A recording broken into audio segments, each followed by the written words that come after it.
съм добре. Не можа да разбереш в главата какво ми е. Не разбираше и като ти казвах директно: заеби всичко, чувствам се перфектно.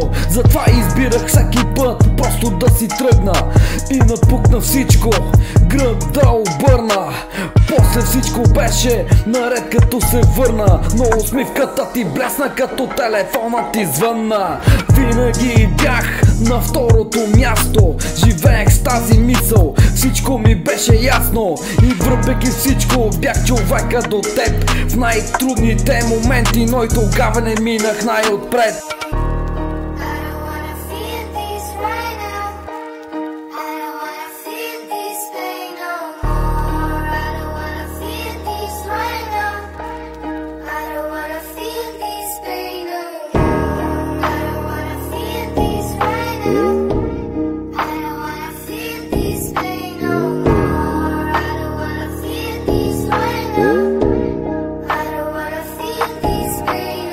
Вместо това видях неблагодарност, когато върху ме си сипа цялата ярост. Сега слушай тези рими, вадя ги от кълта, в която затънах. Извини ме за това.